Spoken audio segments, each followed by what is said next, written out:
मैं राकेश कुमार वर्मा आपके सामने नई टॉपिक लेकर आए ट्राइगोनोमेट्री त्रिकोणमिति। हाँ, ये टॉपिक मैं बहुत लेट लाया क्योंकि यहाँ थोड़ी सी प्रॉब्लम लाइट की थी। मैंने इससे पहले वाली वीडियो में आपको बताया था, वो प्रॉब्लम यहाँ दूर हो गई है। अब लाइट के लिए इन्वर्टर की व्यवस्था हो गई है। लाइट बीच में कटे या ना कटे कोई प्रॉब्लम नहीं होने वाला है। और रही बात ये कि आपने ट्राइगोनोमेट्री जो भी पढ़ा होगा, बच्चों ने बहुत ही फोर्स किया कि ट्राइगोनोमेट्री ही चले, ट्राइगोनोमेट्री ही चले। तो अब ट्राइगोनोमेट्री की जो टॉपिक आप पढ़े होंगे अब तक, शायद उससे बेहतर आपको पढ़ने को मिलेगा। इसमें से आज वाली ही टॉपिक में फर्स्ट पार्ट में ही आपको कुछ ना कुछ नया सीखने को मिलेगा। ये 100% गारंटी लेते हैं इस बात की। और मैं ये बताना चाहूँगा कि आपका भी इस टॉपिक से क्या रिलेटिव थिंकिंग है, वो आप हमको कमेंट में ज़रूर बताएं कि क्या आप जानना चाहते हैं इसके बारे में। त्रिकोणमिति में मैं ये बताना चाहूँगा कि जो भी हो, चाहे वो आपके हाई स्कूल की बात मैं बता रहा हूँ, या कंपटीशन की बात करें कि तो पॉलिटेक्निक हुआ, या और भी कंपटीशन की जिसमें ट्राइगोनोमेट्री आते हैं, उस ट्राइगोनोमेट्री में एक बेस क्वेश्चन होता है। यानी उन टॉपिकों में सबसे बेस्ट टॉपिक होता है ट्राइगोनोमेट्री। तो इसीलिए मैं आपको बताना चाहूँगा, जैसा कि हाई स्कूल के जो बोर्ड एग्जाम यूपी बोर्ड के लड़के हैं या सीबीएसई बोर्ड के लड़के हैं, उनको ये बात मालूम होगा, उनको ये बहुत अच्छे से पता होगा कि ये कितने नंबर्स का आता है। जैसा कि मैं ये बताऊंगा, अलजेब्रा के बाद दूसरा पॉइंट इसी का है, सबसे ज़्यादा मार्क्स से गेन करने वाला। तो मैं ये बताना चाहूँगा आपको कि ये टॉपिक आप बहुत अच्छे से सीखिएगा। अगर कोई त्रुटि होगी तो उसको भी अपनी तरफ से बताइए। फिलहाल जो भी टॉपिक आपकी छूट रही है मेरे द्वारा, मैं यही कोशिश करूँगा कि ये टॉपिक में आपका 1 भी % छूटने ना पाए। और मैं गारंटी लेता हूँ कि ऐसी त्रिकोणमिति आपने कभी देखा ही नहीं होगा जिस तरह से मैं आपको बताऊँगा। ठीक है, तो चलते हैं हम अपने टॉपिक पे। जैसा कि ट्राइगोनोमेट्री में हमने बताया कि ट्राइगोनोमेट्री त्रिकोणमिति सभी लोगों ने पढ़ा होगा कहीं ना कहीं ज़रूर। अब वो किस तरह से आप पढ़े हैं वो तो मैं नहीं जानता, बट आप यहाँ पर जो पढ़ेंगे वो सबसे बेहतर पढ़ने को पाएंगे। अब सबसे पहली पॉइंट हम लोग पढ़ते हैं कि इंट्रोडक्शन टू ट्राइगोनोमेट्री। त्रिकोणमिति का परिचय क्या होता है इसके बारे में आपको बताऊँगा। देखो, त्रिकोणमिति का ये जब हम इस वर्ड को, यानी त्रिकोणमिति जो हिंदी में ट्राइगोनोमेट्री की मीनिंग होती है, उस त्रिकोणमिति का जब हम तोड़ते हैं, वर्डों को तोड़ते हैं, उनके लेटर को तोड़ते हैं, तो क्या होता है, त्रि का मतलब होता है 3 और कोण का मतलब तो कोण ही होता है। तो ये हमने कोणों का लिखा, और मिति का मतलब मापन। अर्थात त्रिकोणमिति का मतलब क्या हुआ कि 3 कोणों का मापन। और 3 कोणों का मापन आप कैसे कर पाएंगे? 3 कोणों का मापन तब आप कर पाएंगे जब साइड बनेगा, यानी भुजा आपको ज्ञात हो। तो ये त्रिकोणमिति का मतलब हुआ कि त्रि की मतलब 3 हुआ, कोण मतलब कोणों का, और मिति का मतलब मापन होता है। 3 कोणों का मापन यदि भुजाएं आपको ज्ञात हो तो अब ये कैसे हम चलेंगे। इसके बाद हमारा क्या होता है कि त्रिकोणमिति में केवल समकोण त्रिभुज का प्रयोग किया जाता है। हाँ, बिल्कुल सही बात है। अगर आप त्रिकोणमिति में समद्विबाहु त्रिभुज का प्रयोग करते हैं, जो कि वो एक त्रिकोणमिति यानी समकोण त्रिभुज अगर नहीं होगा, समकोण त्रिभुज नहीं होगा, तो त्रिकोणमिति में आप किसी भी तरह के त्रिभुज का प्रयोग नहीं करेंगे। यदि आप किसी भी तरह के त्रिभुज का प्रयोग करते भी हैं तो जब तक वहाँ पर आप समकोण नहीं बनाएंगे तब तक आपको वहाँ पर क्वेश्चन लगा पाना इम्पॉसिबल होगा। ठीक है, तो मैं ये कहना चाहूँगा, आप कोशिश भी कर सकते हैं लेकिन ऐसा नहीं होता है, संभव ही नहीं है। क्यों नहीं संभव, अभी उसका रीजन मैं बता रहा हूँ। ठीक है, अब यहाँ देखिए, एक त्रिभुज हमने लिया और वो त्रिभुज आपका कैसा है, एक समकोण त्रिभुज है। समकोण त्रिभुज में ये वाली त्रिभुज की बात मैं कर रहा हूँ, ये एक त्रिभुज हमने बनाया और इस त्रिभुज में आप देख रहे हैं कि एक समकोण त्रिभुज है। समकोण त्रिभुज में अहम चीज़ें आपको जाननी है कि सबसे पहले उसकी भुजाओं का ज्ञान होना चाहिए। कौन सी भुजा क्या कहलाती है ये सबसे ज़्यादा आपको मालूम होना चाहिए। अगर त्रिकोणमिति में भुजा और एंगल डिफाइन करने आपको आ गया तो त्रिकोणमिति का एक फार्मूला, एक क्वेश्चन आपके दिमाग में मैं घुसा दूंगा, इस बात की पूरी गारंटी है। फार्मूला तो ऐसे आप करना सीख जाएंगे कि जिस तरह से मैं पढ़ा रहा हूँ उस तरह से आप जान जाएंगे कि एक टीचर की बात आप भी जान जाएंगे कि ये कैसे सीख लिए हम। बिल्कुल एकदम ध्यान से देखिएगा वीडियो पूरी तरह से। ठीक है, अब देखिए मैं क्या कह रहा हूँ। समकोण त्रिभुज का मतलब क्या होता है? समकोण त्रिभुज का ये आपका परिभाषा जो होता है वो क्या होता है कि ऐसा त्रिभुज जिसका एक कोण 90 डिग्री का हो, ऐसा त्रिभुज जिसका एक कोण 90 डिग्री का हो, उसे हम समकोण त्रिभुज कहते हैं।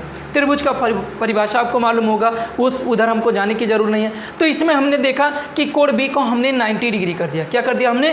कोण बी को हमने 90 डिग्री, जैसा कि 90 अंश मैंने आपको यहाँ दर्शा दिया। फिर मैंने माना कि ये कोण कुछ होगा, अब इस कोण का मान क्या होगा, इस कोण का मान क्या होगा मैं आपको बताऊंगा। एक समकोण त्रिभुज में अगर एक कोण 90 अंश का है तो दो कोण उसके न्यून कोण होंगे। क्या होंगे? न्यून कोण। न्यून कोण का मतलब जिसका मान 90 अंश से कम और 0 अंश से ज़्यादा होगा। अर्थात कहने का मेरा मतलब है ये वाला जो कोण होगा, ये भी एक न्यून कोण होगा। क्या होगा? एक न्यून कोण होगा, और ये वाला कोण भी एक न्यून कोण होगा। बात समझ में आई? इतनी चीज़ें आपको बहुत अच्छे से समझ में आया होगा। फिर से सुनिए, समकोण त्रिभुज में एक कोण 90 अंश का, बाकी शेष दो कोण क्या होते हैं? न्यून कोण होते हैं। अब इस समकोण और न्यून कोण से कुछ रिलेटेड चीज़ें हम बताएंगे। ये सब तो आपको सीखना ही है, लेकिन मैं मिटा के कुछ आपको बताना चाहूँगा, ठीक है? तो ये चीज़ें आप देखिए, मैं इतना मिटा रहा हूँ, जैसा कि ये लिखने का एक वजह होता है कि जल्दी से जो वीडियो रिकॉर्डिंग होती रहती है उसकी एमबी ज़्यादा हो जाती है, इसीलिए इसको लिखना उचित पड़ता है हमारे लिए। देखिए, मैंने क्या कहा कि अगर आपके पास समकोण त्रिभुज है, ध्यान से देखिएगा, एक समकोण त्रिभुज है और इस समकोण त्रिभुज में ये कोण 90 डिग्री का है, जिसे हम बी, ए और सी ले लिए, ठीक है? तो ये कोण 90 अंश का होने के साथ साथ ये कोण कितना होगा? ये कोण न्यून कोण होगा। अभी मैं आपको बता रहा हूँ कैसे। ये न्यून कोण होगा और ये भी क्या होगा? न्यून कोण होगा। ये आप परिभाषा जब पढ़े होंगे, कौन सा परिभाषा पढ़े होंगे? त्रिभुज चैप्टर पढ़े होंगे, तो उस त्रिभुज चैप्टर में आपको मिला होगा क्या? कोणों के आधार पर त्रिभुज का क्लासिफिकेशन हुआ है और भुजाओं के आधार पर त्रिभुज का क्लासिफिकेशन है, वर्गीकरण है, ठीक है? तो मैं ये त्रिभुज कोणों के आधार पर ये समकोण त्रिभुज लिया, तो इसमें एक कोण 90 अंश का और दूसरा न्यून कोण, और ये भी न्यून कोण होगा। इसमें सबसे अहम बात, सबसे इंपॉर्टेंट चीज़ मैं बताने चल रहा हूँ, वो देखिए, इस पर क्वेश्चन जरूर से जरूर एग्जाम में आता है, खासकर पॉलिटेक्निक वालों के लिए। देखिए, अगर यहाँ पर देखा जाए तो कोण ए और प्लस कोण सी ये बराबर क्या होता है? 90 डिग्री होता है। अर्थात मैं क्या कहना चाह रहा हूँ, किसी भी समकोण त्रिभुज में शेष दो न्यून कोणों का योगफल 90 अंश होता है। कोई भी त्रिभुज हो, कहीं पर दो न्यून कोण मालूम हो आपको, कहीं पर भी दो न्यून कोण मालूम हो, उनका योगफल हमेशा और हमेशा क्या होता है? 90 अंश होता है। इतनी बातें आपको समझ में आ गई होंगी, ठीक है? तो हमने क्या कहा कि ये कोण 90 अंश है, तो ये दोनों मिलके 90, और आप जानते हैं त्रिभुज के तीनों अंतः कोणों का योगफल कितना होता है? 180 अंश होता है। तो ये इस बात को सेटिस्फाई किया कि नहीं कि दो न्यून कोणों का योगफल कितना होना चाहिए? 90 अंश होना चाहिए। इस पर बहुत से क्वेश्चन आते हैं, इस पर इस तरह से क्वेश्चन आते हैं कि किसी भी त्रिभुज का एक कोण 90 डिग्री है और इसे कह देगा कि कोण ए का मान π/3 दे देगा, तो कोण सी का मान पूछेगा। तो ऐसे क्वेश्चन आपको मिलते रहेंगे, अभी क्वेश्चन हम कराएंगे, इससे दिक्कत नहीं है। बात सिर्फ ये चीज़ें आपको समझ में आ गई होंगी कि किसी भी त्रिभुज में दो न्यून कोणों का, समकोण त्रिभुज में दो न्यून कोणों का योगफल कितना होता है? 90 अंश होता है। चलिए, इतनी चीज़ें अब समझ में आ गई। अब हम चलते हैं कहाँ पर? इन टॉपिकों में। Sine theta, cos theta, tan theta. ये थीटा कहाँ से लिया जा रहा है इसको मैं ज़रा दिखा दूँ, क्योंकि ये सबसे अहम आप लोगों को कन्फ्यूज करने वाली बातें रहती हैं।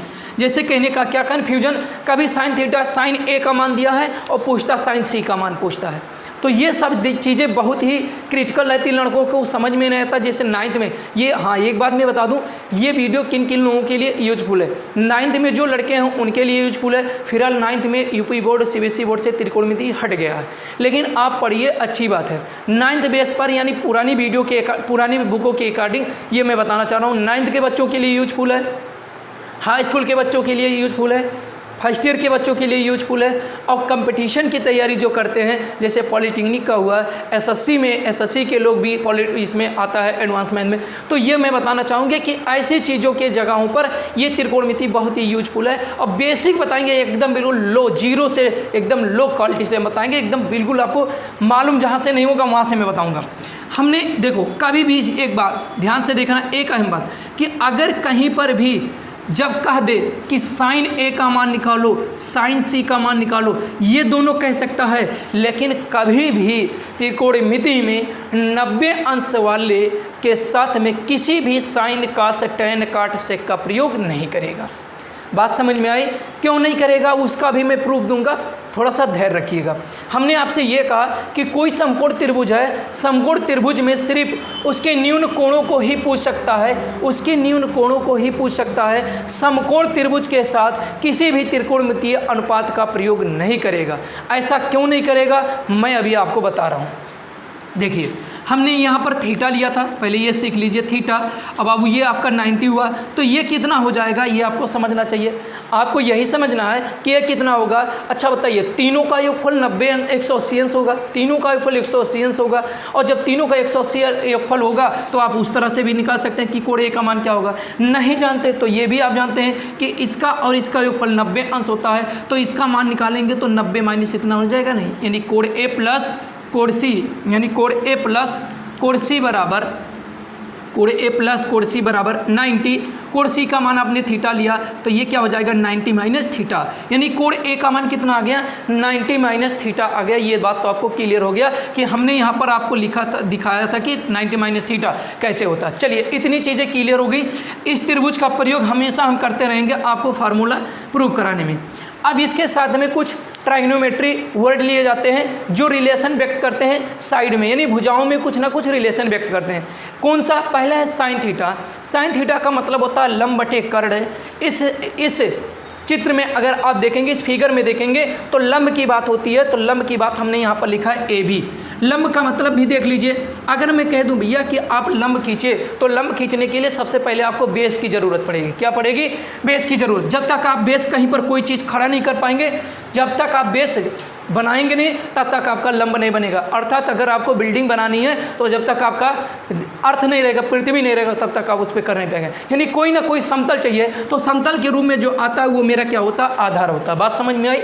इसको हम लोग बेस कहते हैं। क्या कहते हैं? बेस कहते हैं। अब इसी बेस पर कहीं पर भी कोई भी बिंदु पर एक परपेंडिकुलर लाइन दे दीजिए जिसको हम लोग लंब कहते हैं, ये हमारा क्या हो जाता है? लंब हो जाता है। बात समझ में आई? इस आधार की एक भुजा के एक बिंदु को और लंब के आखिरी बिंदु को दोनों को आपस में मिला देने पर हाइपोटेन्यूस बनता है, जिसको हम लोग क्या कहते हैं? कर्ण कहते हैं। बात इतनी आपको समझ में आ गई होगी। यहाँ पर आपका क्या था? 90, यहाँ पर थीटा और यहाँ पर 90 माइनस थीटा, 90 माइनस थीटा, जैसा कि आपने इसका नामकरण किया था। ठीक है। अब ये साइन थीटा जो आपका है, साइन थीटा बराबर क्या होता है? लंब बटे कर्ण। अब इसमें देखिए लंब की भुजा की बात क्या होती है? ए बी, और बटे क्या हो जाएगा? ए सी, क्योंकि कर्ण की बात आपने कहा। ध्यान देने वाली बात, यहाँ लड़के यही नहीं समझ पाते हैं कि कौन से त्रिभुज की इसमें साइन थीटा बराबर लंब बटे कर्ण कर दिया, लेकिन अगर ये थीटा ना रखा होता बाबू, अगर यहाँ थीटा ना रखा होता तो ऐसे प्रश्न जब पूछता है कि साइन ए बराबर क्या होगा, साइन सी बराबर क्या होगा, ऐसे इसका मान दे देगा, एक का मान 3 दे देगा, एक का मान 4 दे देगा, एक का मान 5 दे देगा, ऐसे त्रिभुज के तीनों साइड दे देगा। और त्रिभुज के तीनों साइड ज्ञात होने पर वो कभी आपसे पूछेगा कि साइन ए का मान क्या होगा, साइन बी का मान, साइन सी का मान क्या होगा, फिर कहीं साइन कास ए का मान पूछेगा, कास सी का मान पूछेगा। यही लड़कों की सबसे बड़ी कमजोरी है, वो लड़के समझ नहीं पाते हैं। जिनको ये मालूम रहता है कि हमेशा यही एंगल लिया जाता है, वो लड़के हमेशा प्रश्न को गलत कर देते हैं। और यही चीज़ मैं आपके कन्फ्यूजन, इसी कन्फ्यूजन को मैं आज हमेशा के लिए क्लियर कर दूंगा। ठीक है। तो चलिए ये बातें आपको समझ में आ गई होंगी कि साइन थीटा बराबर लंब बटे कर्ण, कास थीटा बराबर आधार बटे कर्ण, टेन थीटा बराबर लंब बटे आधार, इतना होता है। फिर इसके साथ में कॉट थीटा बराबर आधार बटे लंब, सेक थीटा बराबर कर्ण बटे आधार, और कोसेक थीटा बराबर कर्ण बटे लंब होता है। इसी चित्र के अकॉर्डिंग इनको मैं बनाया हूँ, इसी चित्र के अकॉर्डिंग मैं इनको बनाया हूँ। इतनी बातें तो आपको समझ में आ गई होंगी। हाँ, जो मैंने कहा कन्फ्यूजन की बात कि कब लेंगे, तो अभी मैं बताऊंगा कि ये एंगल क्यों नहीं लिया जाएगा, और ये एंगल जब लिया जाएगा तब क्या चित्र में परिवर्तन होगा, या ये एंगल लिया जाएगा तब चित्र में क्या परिवर्तन होगा। ये पॉइंट अभी मैं छोड़ रहा हूँ, अभी मैं बताऊंगा। फिर थोड़ा सा आगे हम चलते हैं, कुछ चीज़ें आपको मैं बता दूँ। जैसा कि हमने आपसे कहा कि कुछ ना कुछ आप आज अलग ही सीखेंगे मेरे द्वारा अब तक जो भी सीखे हूँ। जैसा कि मैं ये एक बात बताऊंगा, ये लगभग सभी लड़के जानते होंगे, रट्टा बहुत लोग मारे होंगे कि अगर मान लेते हैं एग्जाम में हमें थोड़ा सा हेल्प चाहिए, कितने फार्मूले रटे, तो बहुत लोग लाल बटे कक्का का प्रयोग कर लिए होंगे। तो कोई दिक्कत नहीं, ये तो चीज़ें मैं नहीं कहूँगा कि मैं ये कोई नया सिखा रहा हूँ, बशर्ते ये चीज़ें सभी लोग जानते होंगे। नहीं जानते होंगे, एक छोटा लड़का जो कहीं अच्छे स्कूल में पढ़ा होगा तो उसको भी उसके सर जी ने बताए होंगे। ठीक है। तो चलो ये चीज़ें भी आपको मालूम होगा, लाल बटे कक्का। अगर नहीं मालूम है तो आप यहाँ से सीख लिए। ठीक है। अब ये बात आ गई, कुछ लड़कों ने आज तक मान लेते इसका और इसका नाम जानते होंगे, बहुत ज़्यादा अगर कोई टैलेंट होगा तो इसका जानता होगा, बट इन तीनों नामों को नहीं जानते होंगे कोई भी। ध्यान देना मेरी बात। मैंने क्या कहा कि आप इस वीडियो में कोई ना कोई चीज़ बेहतर सीखने को पाएंगे और एक नई चीज़ सीखने को पाएंगे।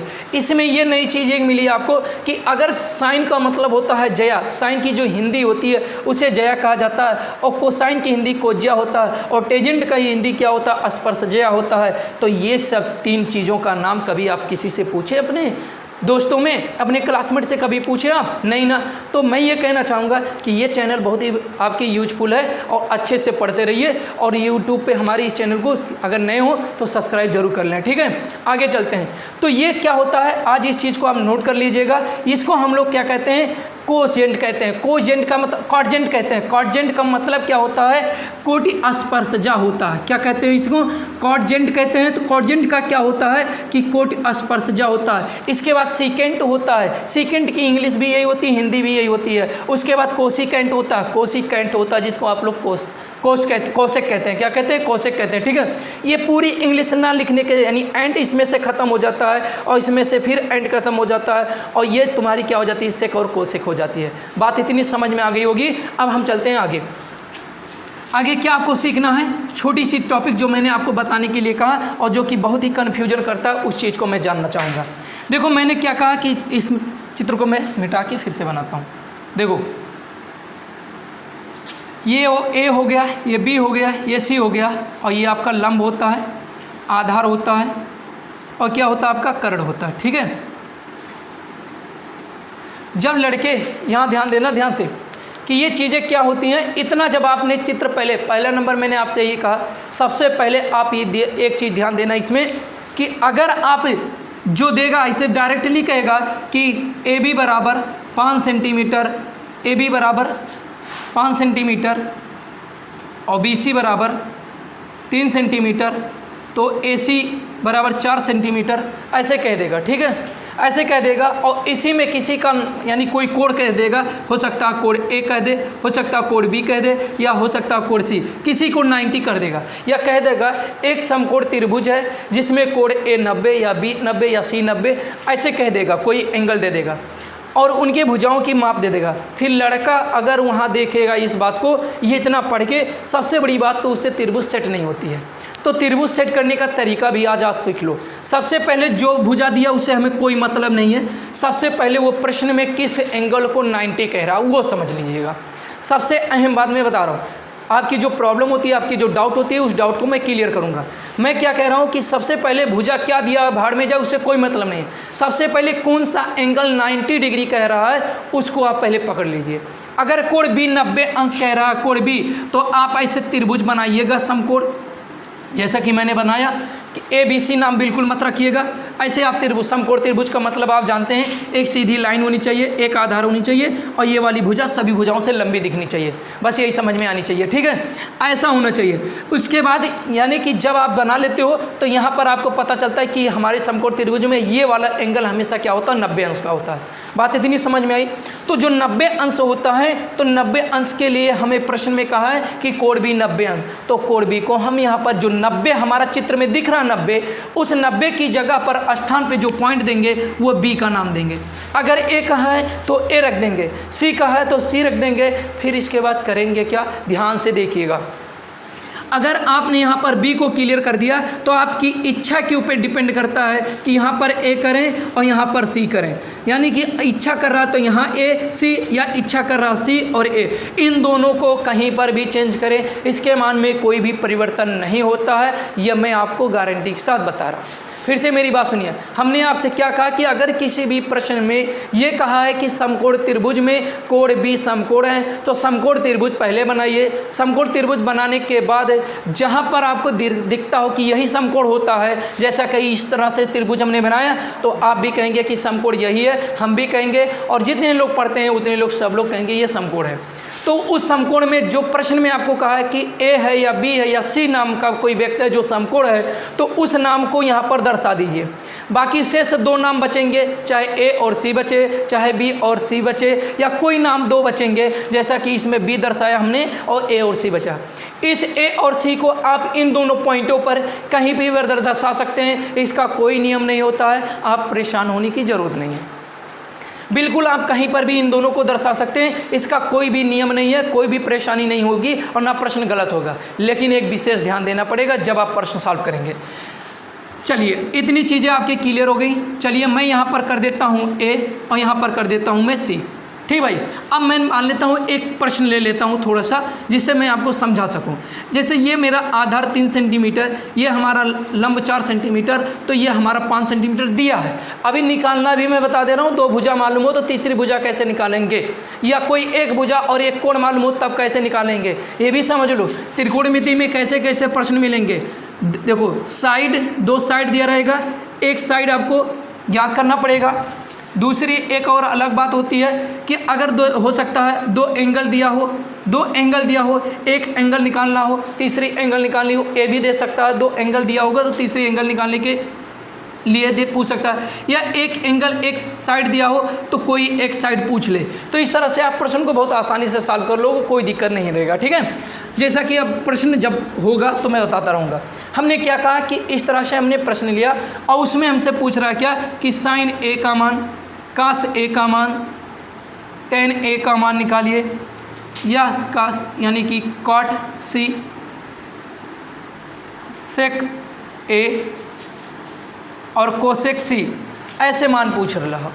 अब आप कैसे निकालेंगे, बिल्कुल आपके दिमाग में यही कन्फ्यूजन होती है, यही आपको सीखना सबसे अच्छी चीज़। यहाँ पर सीखने की क्या बात है कि जिस कोण का नाम लेगा, ध्यान से सुनिएगा बहुत अच्छे से, जिस कोण का नाम लेगा तुरंत आप उसको ऐसे घेर दीजिए। एक ही बात कहा, आप इसको ऐसे नोटिस कर दीजिए। जिसको आपने अपने दिमाग में लिया एक दुश्मन की तरह इसको ले लो कि एक कोण को कहा है तो एक कोण को हमने चुन लिया, अब हमें सी कोण से कोई मतलब नहीं है।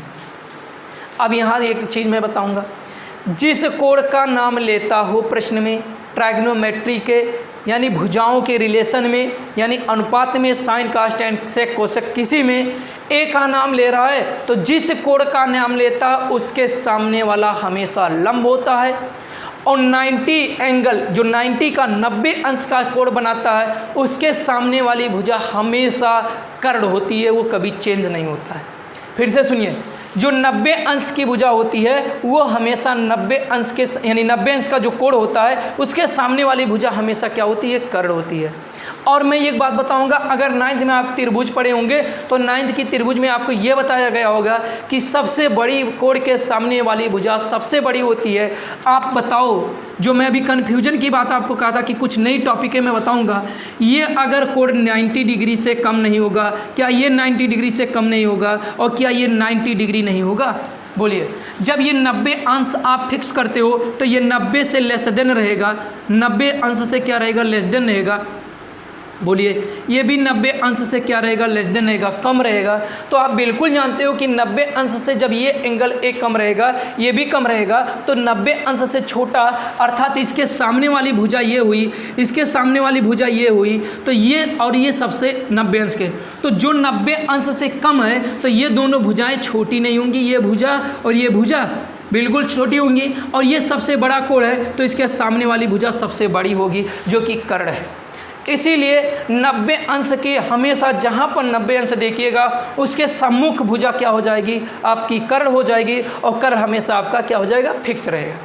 अब बात हमने आपसे ये कहा कि ये जो चीज़ें हमने आपको बताए ये क्लियर हो गया ना, कि क्यों नहीं हम कोण बी ले सकते हैं, किसी भी एंगल के साथ में समकोण को क्यों नहीं ले सकते हैं, 90 को क्यों नहीं ले सकते हैं? इसीलिए नहीं ले सकते हैं क्योंकि अगर भुजाओं का रिलेशन निकालना होगा तो कहीं पर भी साइन 90 बराबर लंब बटे कर्ण यूज नहीं कर पाएंगे।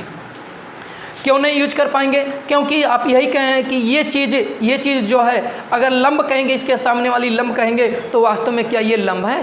बिल्कुल लंब नहीं है, ये लंब नहीं है। आप कहते हैं लंब का मतलब इस तरह से होनी चाहिए, एक आधार और उस पर बिल्कुल स्ट्रेट ऐसे कोई खड़ा हो, क्योंकि लंब की बात आप अगर कहीं पर ज्यामिति पढ़ते होंगे, ज्योमेट्री पढ़ते होंगे, तो ज्यामिति में आपको ये बात पढ़ने को मिला होगा कि लंब कैसे खींचा जाता है। ठीक है, तो वो भी चीज़ है, मैं कहीं ना कहीं किसी न किसी दिन आपको पढ़ाऊँगा जरूर, ज्योमेट्री भी, लेकिन आज जो सीख रहे हैं उसमें सीखिए।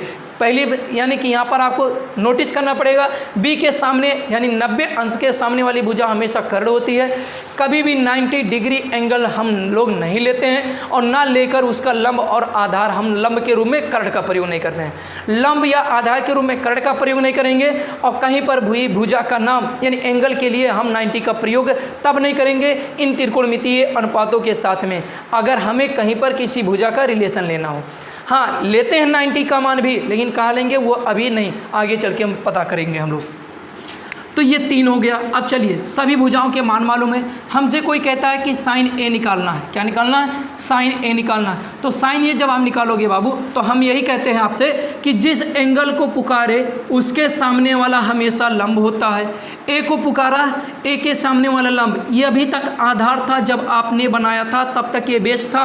आपने एंगल ए को पकड़ा है, यानी एंगल ए को आपने लिया है, तो ए के सामने वाली भुजा अब लंब हो जाएगी। यानी अगर ये लंब है और पहले ये लंब थी, ये लंब था अब तक नहीं, अब बना, और ये लंब था तब तक, अब ये आधार हो जाएगा। ये फिक्स है, कर्ण के रूप में ये फिक्स है। तो कौन चेंज हो रहा है? एक ये चेंज हो रहा है और एक ये, अर्थात जिस भुजा का नाम हम लोग लेते हैं, जिस भुजा का नाम हम लोग लेते हैं यानी एंगल लेते हैं, वही एंगल हमारा क्या कहलाता है? लंब कहलाता है। इतनी बातें आपको समझ में आ गई होंगी। यानी जिस एंगल को हम लेंगे वो हमारा क्या कहलाएगा?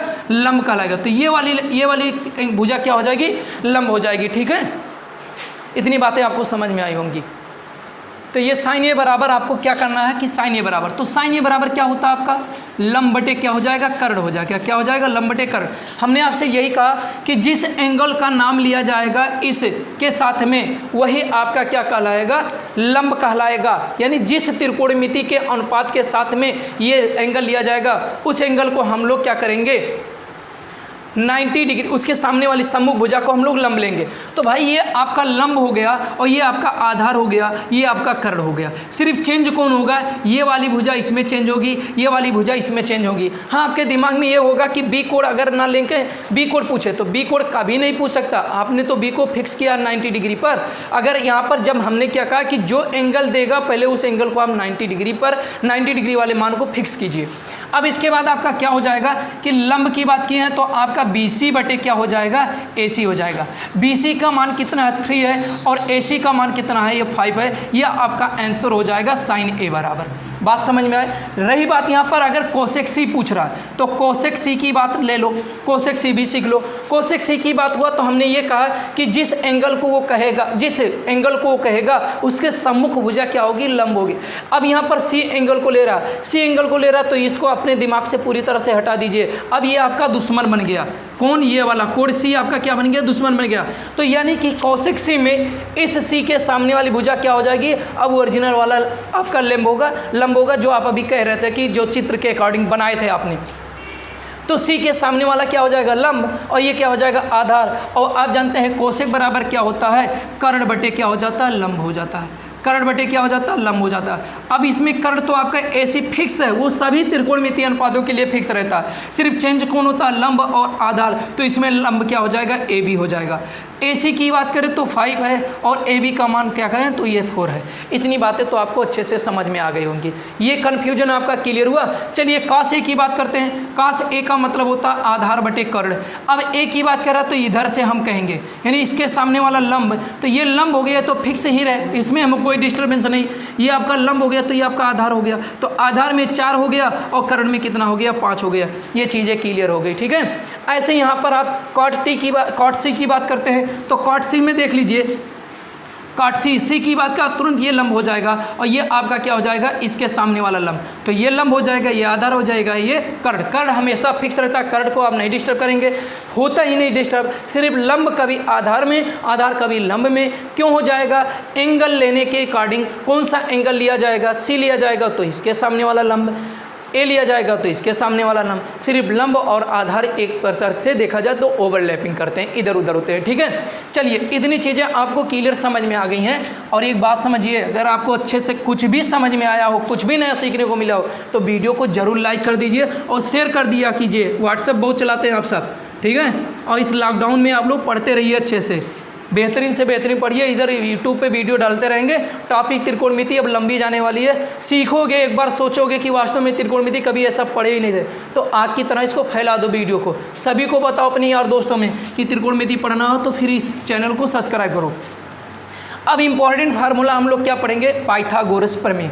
ये वास्तव में अगर मैं कहूँ आपसे, सिर्फ ये तो आपके लिए बेसिक था, हर एक व्यक्ति को जो मैथ पढ़ता है उसको जानना ये ज़रूरी है। सभी को ये बातें मालूम होनी चाहिए कि साइन कॉस टेन कॉस से कोसेक क्या होता है, इसके बारे में आपको अच्छे से मालूम होना चाहिए। नहीं मालूम था तो इसको आप एक बार नहीं 2 बार देखिए, 2 बार में क्लियर हो जाएगा, कन्फर्म है। अगर आपको कन्फ्यूजन है तो कमेंट में कीजिए कि क्या कन्फ्यूजन है।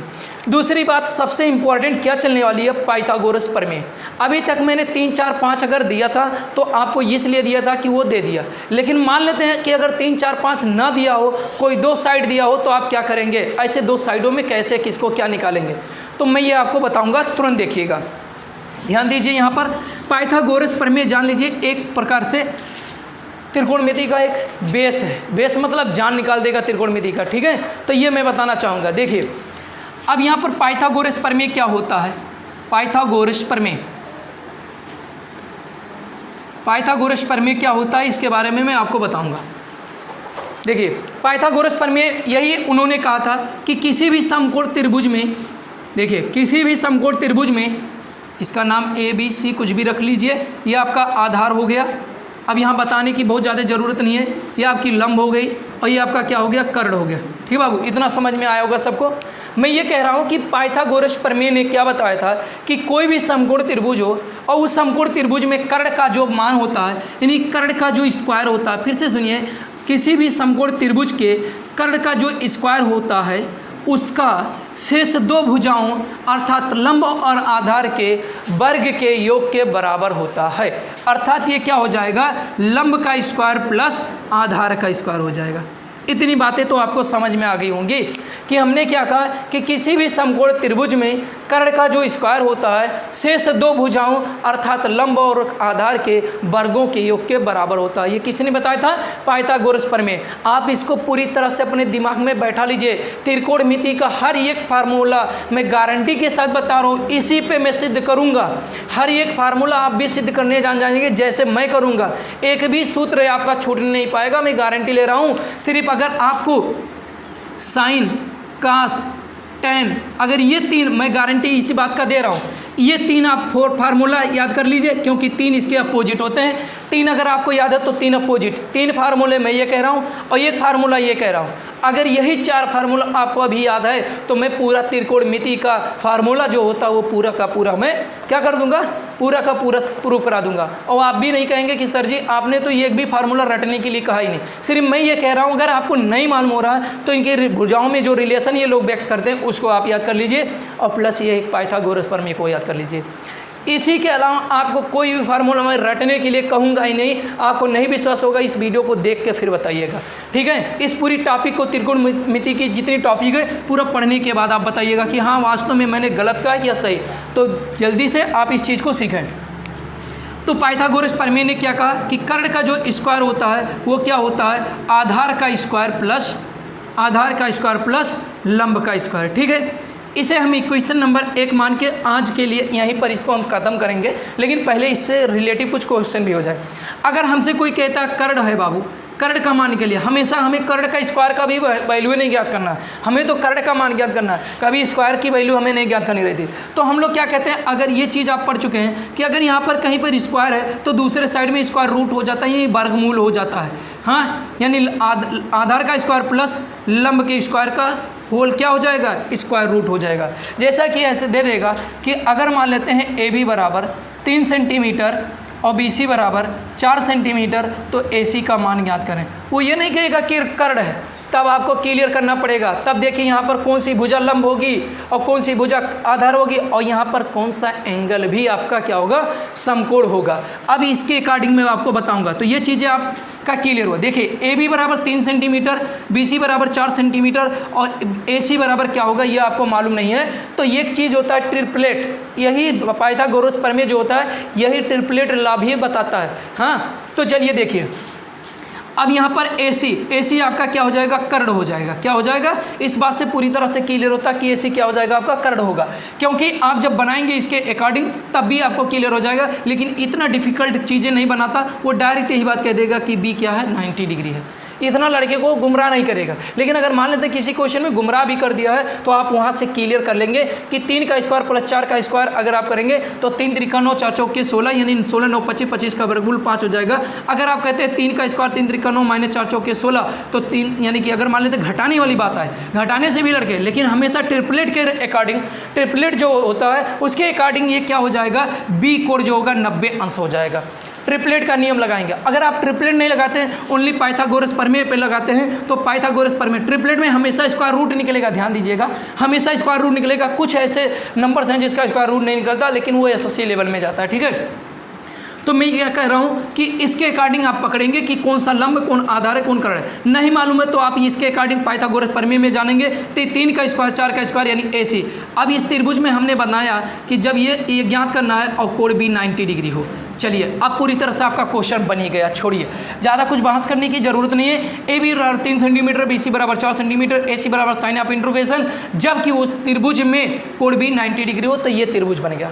अब त्रिभुज में आपको कर्ण निकालना, कर्ण मतलब AC का मतलब क्या, आपने का आधार, इसमें आधार BC है तो आप BC का स्क्वायर करेंगे। लंब का मतलब क्या हो गया, लंब की बात आप करते हैं तो AB हो जाता है, तो AB का स्क्वायर करेंगे। अब बोलिए किसका मान मालूम है, BC का मान कितना, 4 का स्क्वायर, AB का मान कितना, 3 का स्क्वायर, तो 4 चौके 16, 3 त्रिका 9, यानी 9 और 16 9 25, 25 का स्क्वायर रूट निकलेगा 5, यानी 5 सेंटीमीटर हो गया, ये भुजा निकल गया। बात समझ में आई इतनी? तो अब कितना टाइमिंग हो गया, ज़्यादा टाइमिंग हो गया, चलिए 40 तक जाने दीजिए, कोई दिक्कत नहीं, इतनी चीज़ें क्लियर हो गई। अब इसी तरह से क्या होता है, थोड़ा ध्यान ये देखना है, देना है कि आधार भी कभी कभी पूछता है और लंब भी कभी कभी पूछता है। तो ये आधार और लंब से आपको अगर निकालना होगा तो यहाँ ये फार्मूले हैं, जैसा कि अब ट्रांसफ़र करके मैं दिखा भी दिया हूँ। और त्रिकोणमिति की अगर ये टॉपिक पढ़ रहे हैं तो इसकी ये कॉपी बना के, नोट बना के आप तुरंत नोट करिएगा और कहीं पर भी एक भी % छोड़ने नहीं पाएगा, ठीक है। तो जैसा कि मैंने आज ये पार्ट 1 में आपको क्या बताया, पार्ट 1 में आपको सीखने को मिला कि समकोण यानी ट्राइगोनोमेट्री क्या होता है, इसका इंट्रोडक्शन क्या होता है। इंट्रोडक्शन के अलावा आपको क्या पढ़ने को मिला कि भुजाओं का रिलेशन, यानी कोई भी त्रिभुज कैसे हम निर्धारित करेंगे त्रिकोणमिति में कि समकोण त्रिभुज रहेगा कि समकोण त्रिभुज ना होकर विषमबाहु त्रिभुज या समबाहु त्रिभुज रहेगा। ऐसा समकोण त्रिभुज में कभी कभी होता समद्विबाहु, लेकिन समद्विबाहु समकोण त्रिभुज के नाम से जाना जाता है, ठीक है। तो कुछ डाउटें थी जो लड़कों की, A को लिया जाए कि C को लिया जाए, तो A और C भी आपका क्लियर हो गया। इसमें कोण B जो आपका था 90 डिग्री था। ये सब चीज़ें यानी कन्फ्यूजन ये सब मैंने आपको बताया। अगर ये आपको लगता कि ऐसी कन्फ्यूजन आपकी थी और दूर हुआ है तो आप वीडियो को तुरंत लाइक कीजिए, अपने दोस्तों में शेयर कीजिए। और कह रहे हैं क्या, अगर ये टॉपिक आपको अच्छे से पढ़नी है, बहुत ज़्यादा सही से पढ़नी है त्रिकोणमिति, एक बार आपको हमारे ऊपर भरोसा करना है तो ध्यान दीजिए, इस वीडियो को ज़्यादा से ज़्यादा शेयर कीजिए और लाइक कीजिए और अपने दोस्तों में इसको बताइए कि इस प्लेटफॉर्म को जल्दी से जल्दी ज्वाइन कर लें। जय हिंद, जय भारत।